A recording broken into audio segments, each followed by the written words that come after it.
Here is a brace of vignettes by the Old Vignette Master, short and sharp, like a hypodermic. Two-Timer by Fredric Brown. Experiment.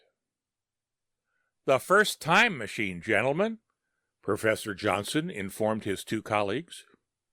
"True, it is a small-scale experimental model. It will operate only on objects weighing less than 3 pounds, 5 ounces, and for distances into the past and future of 12 minutes or less. But it works."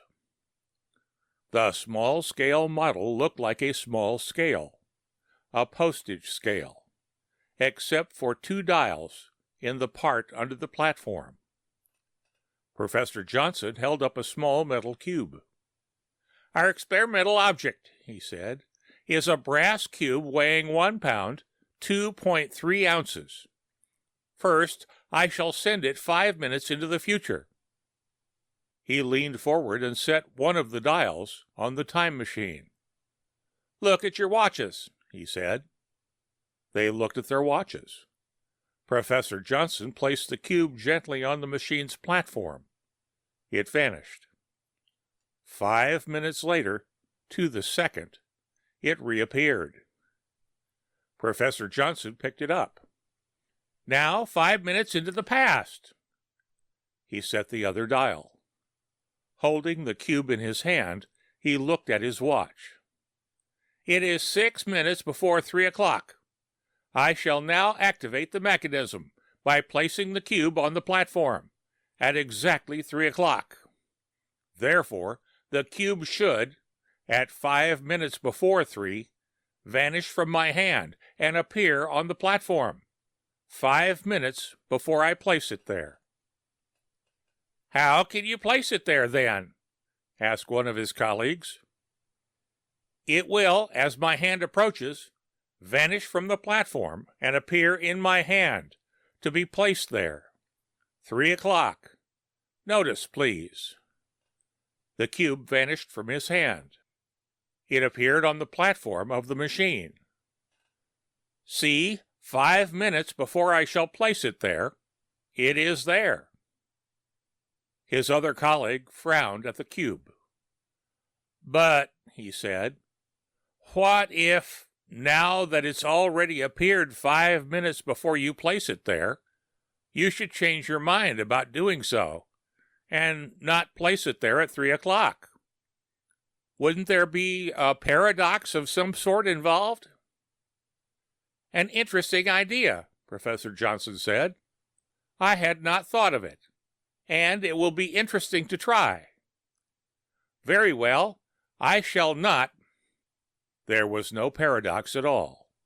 The cube remained. But the entire rest of the universe, professors and all, vanished. Sentry. He was wet and muddy and hungry and cold, and he was 50,000 light years from home. A strange blue sun gave light and gravity twice what he was used to, made every movement difficult.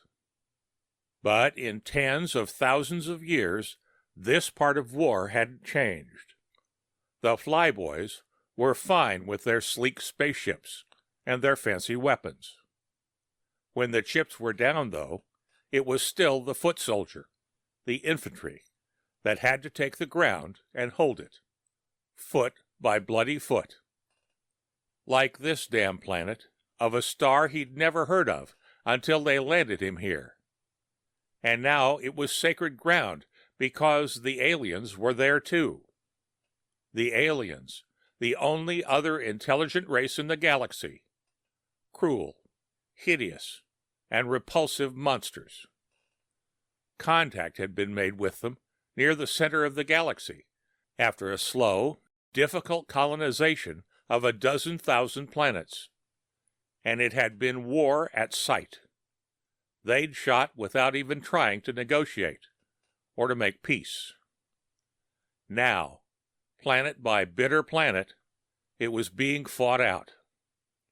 He was wet and muddy and hungry and cold and the day was raw, with high wind that hurt his eyes. But the aliens were trying to infiltrate, and every sentry post was vital. He stayed alert, gun ready. 50,000 light years from home, fighting on a strange world, and wondering if he'd ever live to see home again. And then he saw one of them crawling toward him. He drew a bead and fired.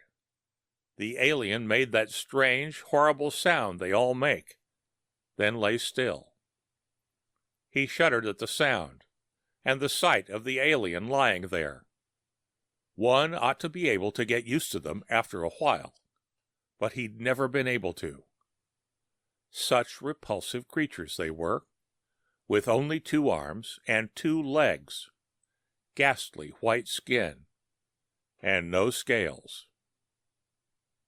The end of Two-Timer by Fredric Brown.